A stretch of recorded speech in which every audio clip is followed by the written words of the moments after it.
തീർച്ചയായിട്ടും അപ്രതീക്ഷിതമായിട്ടുള്ള ഒരു റിസൾട്ടാണ് ഉണ്ടായിട്ടുള്ളത്. ഈ റിസൾട്ട് സംബന്ധിച്ച കാര്യങ്ങൾ വളരെ ആഴത്തിൽ തന്നെ ഓരോ ബൂത്ത് അടിസ്ഥാനത്തിൽ തന്നെ പരിശോധിക്കേണ്ടതുണ്ട്. കാരണം തൃശ്ശൂർ പാർലമെൻറ്റ് മണ്ഡലത്തിലെ 7 അസംബ്ലി മണ്ഡലങ്ങളിലും BJP ലീഡ് ചെയ്തു എന്ന് പറയുന്നത് അത് തികച്ചും അപ്രതീക്ഷിതമായിട്ടുണ്ടായിട്ടുള്ള ഒരു റിസൾട്ടാണ്. അപ്പോൾ അത് തീർച്ചയായിട്ടും ഇടതുപക്ഷ ജനാധിപത്യ മുന്നണി എന്ന നിലയിലും പാർട്ടി എന്ന നിലയിലും അത് വിശദമായി തന്നെ പരിശോധിച്ചാലാണ് ഏതൊക്കെ മേഖലയിലാണ് അത്തരം കുറവുകൾ സംഭവിച്ചതെന്നുള്ളത് മനസ്സിലാക്കാൻ കഴിയുള്ളൂ.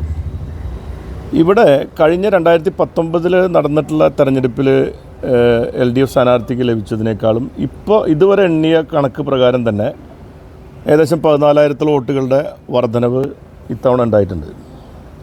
അപ്പോൾ അതിനർത്ഥം ഇടതുപക്ഷ ജനാധിപത്യ മുന്നണിയുടെ കേഡർ വോട്ടുകളിൽ കുറവ് സംഭവിക്കലുണ്ടായത് 2019 അപേക്ഷിച്ച് വോട്ടിൽ വർധനവുണ്ടായിട്ടുണ്ട്. എന്നാൽ കഴിഞ്ഞ തവണ വൻ ഭൂരിപക്ഷത്തോടു കൂടി വിജയിച്ച UDFൻ്റെ സ്ഥാനാർത്ഥിക്ക് 1,00,000-ലധികം വോട്ടുകൾ നഷ്ടപ്പെട്ടു എന്നുള്ളതും 3ാം സ്ഥാനത്തേക്ക് പോയി എന്നുള്ളതും വളരെ ഗൗരവത്തോടു കൂടി പരിശോധിക്കേണ്ടതാണ്. അത് എനിക്ക് തോന്നുന്നു ഇക്കാര്യത്തിൽ ഞാനൊരു വിവാദത്തിനോ അല്ലെങ്കിൽ അത്തരമൊരു പ്രസ്താവന നടത്താൻ ഈ സന്ദർഭത്തിൽ ഞാൻ താല്പര്യപ്പെടുന്നില്ല. കാരണം മതേതരത്വത്തിന് വേണ്ടി വർഗീയതയ്ക്കെതിരായിട്ടുള്ളൊരു പോരാട്ടത്തിൻ്റെ ഭാഗമായിട്ടാണ് ഈ തെരഞ്ഞെടുപ്പിനെ ഞാൻ കാണുന്നത്. അതുകൊണ്ട് ഈ തെരഞ്ഞെടുപ്പിലുണ്ടായിട്ടുള്ള പരാജയത്തിൻ്റെ പേരിൽ നിരാശപ്പെടാനല്ല, വർഗീയതയ്ക്കെതിരായിട്ടുള്ള പോരാട്ടവുമായി മുന്നോട്ട് പോകാമെന്നുള്ളത് തന്നെയാണ്. ഇപ്പോൾ കേരളത്തിലെമ്പാടും 20 സീറ്റുകളിൽ ഉണ്ടായിട്ടുള്ള ഒരു ട്രെൻഡ്, UDFന് അനുകൂലമായിട്ടുള്ള, കോൺഗ്രസിന് അനുകൂലമായിട്ടുള്ള ട്രെൻഡ് എന്തുകൊണ്ട് തൃശ്ശൂരിലുണ്ടായില്ല?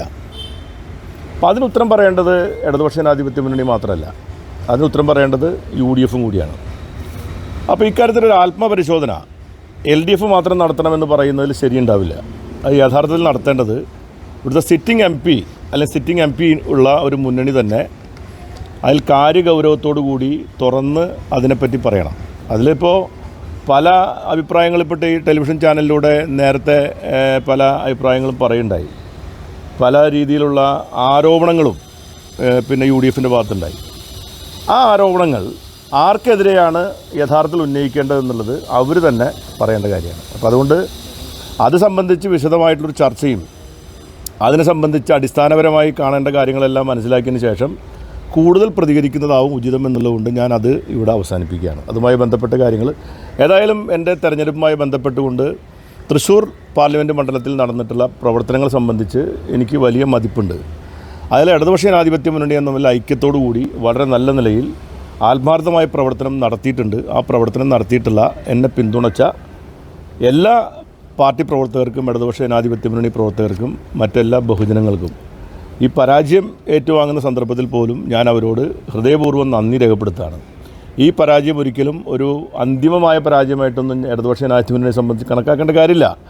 പക്ഷേ ഇവിടെ ഒരു BJP രാഷ്ട്രീയത്തിന് ഇവിടെ മേൽക്കൈ നേടിയെടുക്കാൻ കഴിഞ്ഞു എന്നുള്ളത് നമ്മളെല്ലാം പ്രതീക്ഷിക്കാത്തൊരു കാര്യമാണ്. അതിനെ സംബന്ധിച്ച് വിശദമായ പരിശോധന രാഷ്ട്രീയമായി തന്നെ നടത്തേണ്ടതുണ്ട് എന്നുള്ളതാണ് എനിക്ക് അഭിപ്രായപ്പെടാനുള്ളത്.